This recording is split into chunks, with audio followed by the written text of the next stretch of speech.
All right, folks, we're back. I'm your host, BKP. Welcome to BKP Politics on FYNTV.com. So, look, the battle is now, and the reason, and I want to say, I know I'm jumping around, and sometimes I don't present things as clear because I'm putting too many things together. But what we're talking about this morning is you have the Supreme Court. So let me try to clear this up, make sure I'm accurate. We have the Supreme Court of the United States that would not hear any cases concerning voting irregularities.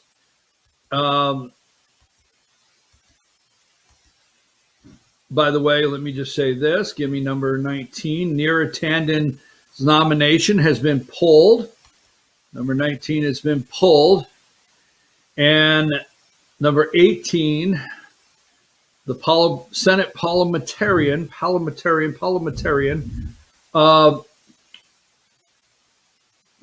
said that infrastructure projects like the boondoggle there for Transit Rail Capital project out there for Silicon Valley, 1.425 billion, and the Seaway International Bridge in New York didn't look to be COVID relief related, so those were pulled.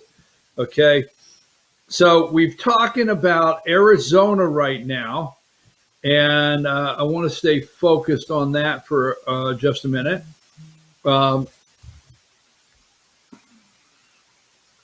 Double check my messages here. Okay, got it. So Arizona has a case between the Supreme Court and give me number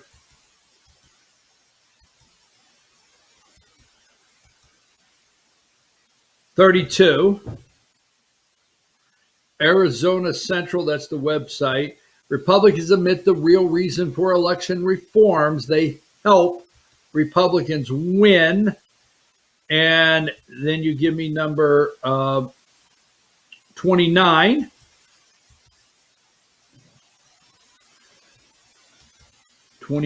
There.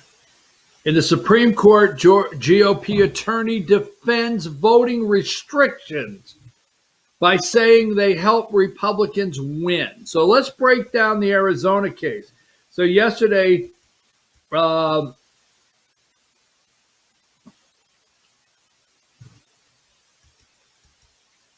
30, Amy Coney Barrett, Michael Carvin, the attorney for the Arizona Secretary of State, because it puts us at a competitive disadvantage, Democrats. Okay. I'm sorry, Michael Carvin, listen, because it puts us at a competitive disadvantage relative to Democrats. Politics is a zero-sum game, and every extra vote they get through unlawful interpretation of Section 2 hurts us. It's the difference between winning an election 50-49 and losing.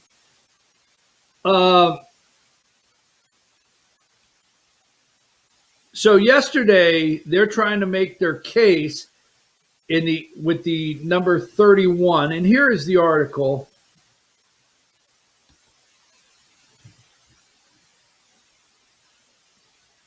You can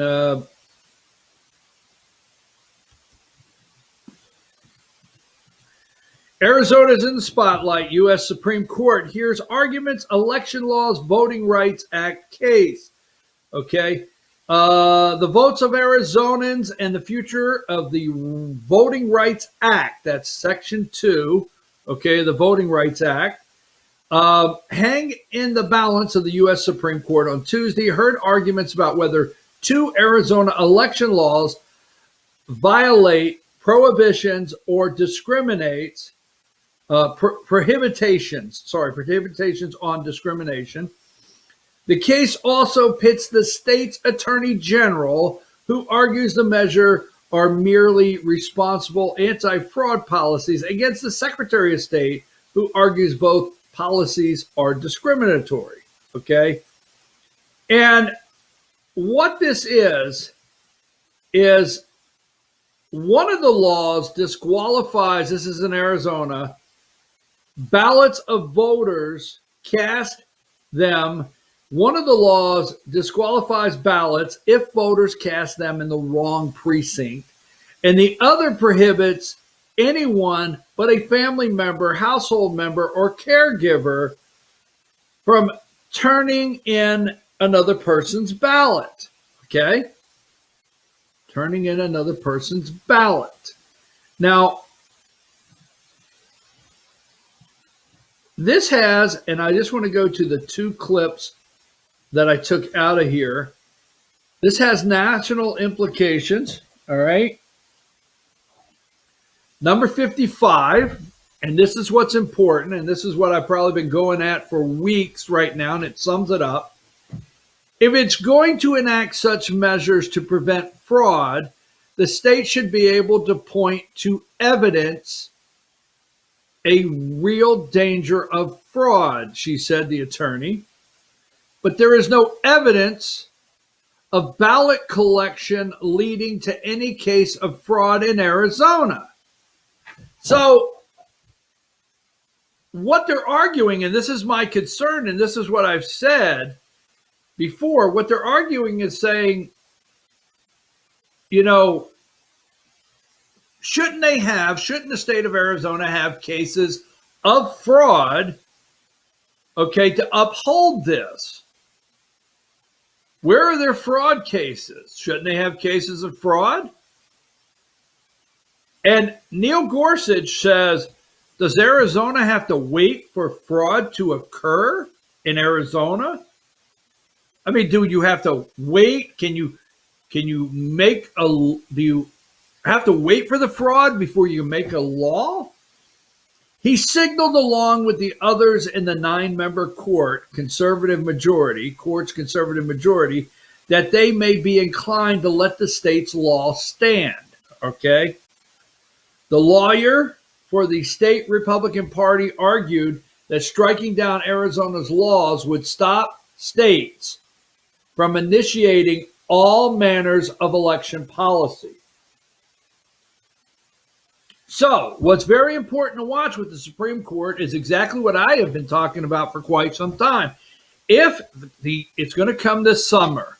If the Supreme Court strikes down, okay, Arizona's law, and what they're talking about is you can't, let's see if I have that clip. A lawyer for the Republican Party argued that if you strike down the law, it would stop states from instituting all manners of election policies. And we've said that before. That's a concern I have. Now, here is something I want you to look at, number 56.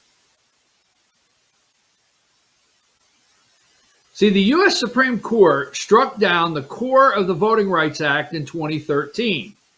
Before 2013, predominantly states like the South, okay, but predominantly it required Arizona and other states with a history of disenfranchisement to get approval for proposed voting laws from the U.S. Department of Justice.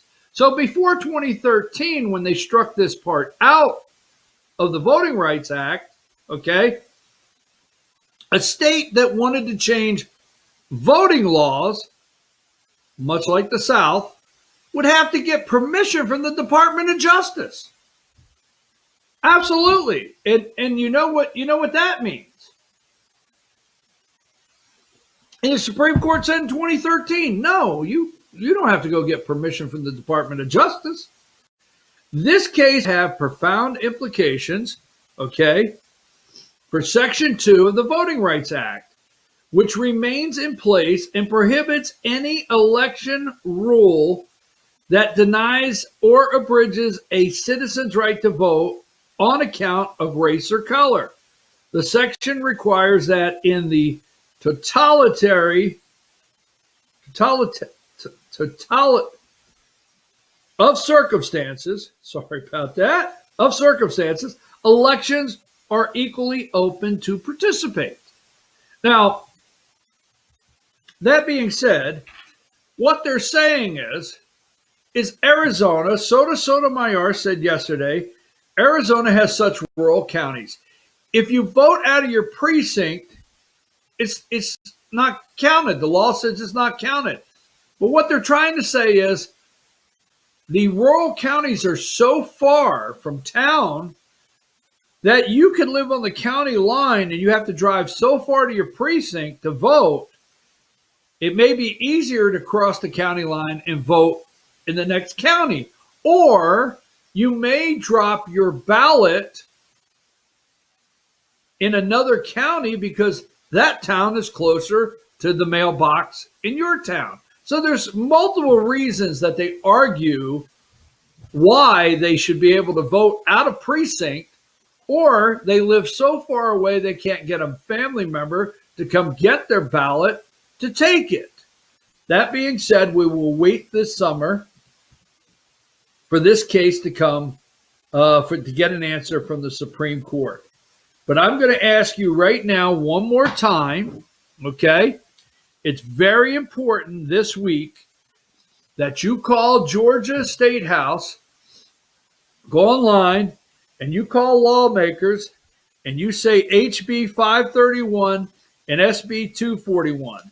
And I will tell you this, go through the House chamber, find the Republicans, don't call the Democrats, find the Republicans in the House of Representatives in the state of Georgia, and say HB 531, please stand strong and pass it. Go to the Senate side, look for the Republicans, call each and every one of their offices and say SB 241, please stand strong and pass it. This is, I don't care where you're at this morning. I know sometimes you say, well, he just talks about Georgia. I'm telling you right now, no matter where you're at in the United States of America, you have people like Stacey Abrams fighting every day to change your laws. Now, what I want to do is I just want to finish that clip just to give you a quick encouragement of why you need to be calling, because the other side is fighting. Do you have where we ended the time on that one? If you do, I know that was a tough video. If you do, can we play the rest of that one where we left off?